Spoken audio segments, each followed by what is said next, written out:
Let there be light, and let's add a lit property to our block entity. If you want to go deeper, the 26.x modding courses are linked down below. 30 plus hours covering complex block entities with fluid and energy handling, custom mobs, custom networking, and even custom biomes and dimensions. Everything you need for 26.x all in one place, linked down below in the description. Alright, fans, back at more, and in this quite short tutorial, we're going to be adding a lit property to our crystallizer block entity over here. Or, I mean, the block and the block entity. There's going to be changes what we need for both of those, and the idea is that it's going to basically function exactly like a furnace, where we have a boolean property whether or not this particular block over here is lit or not, and then when it is, we're going to change the front face of the particular texture of this block and we'll spawn some particles. So for it, what we're going to do is we're going to make a public static final. This is a boolean property over here, a boolean property. We're going to call this lit, and it's exactly correct over here. Of course, when we add a new property, very important, first thing, we want to set the value of lit to false right here when we place this down, and we need to add the lit property to the builder over here. Very important on both points. Then at the very bottom of the class, we have a method, which is the animate tick method. We'll copy this one over, and the idea here is just that basically, depending on the front face, we're going to spawn some particles right here. That's going to be both be smoke right here, as well as the item that is inside of the crystallizer block entity, which is really, really freaking cool. And we're also playing an amethyst block chime, because I feel like amethyst block chime just kind of works for, you know, crystallizing, I feel like. Second change for the lit property is in the block entity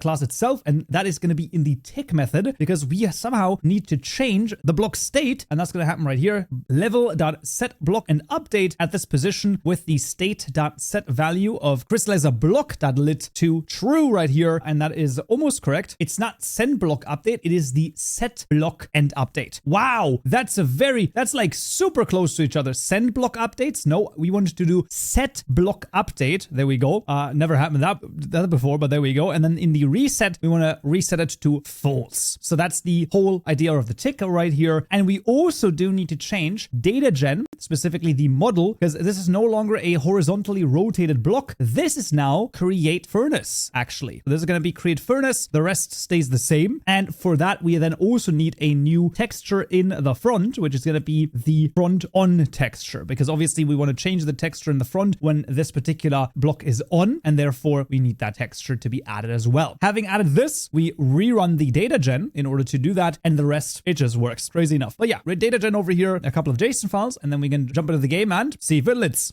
Alright, find us back in Minecraft, and let's just add over here, and you can see there we freaking go, and you can see that what happens is that it basically produces the particles for specifically the output, and I would say that is absolutely freaking fantastic. This also looks pretty great, and then if we don't do it, boom, there we go, and it also chimes. It might be not loud enough for you to actually hear, it might not pick it up. Absolutely fantastic, and that is a lit property over here to mimic slightly a furnace. Awesome. And that's already going to be it for this tutorial right here. Thank you so much for watching, and thanks for all the support on Patreon and on YouTube memberships. Don't forget, if you join as a Stonebricks member, you can get up to 14 days of early access, including this video right here, where we'll add custom recipe types. Hope to see you there.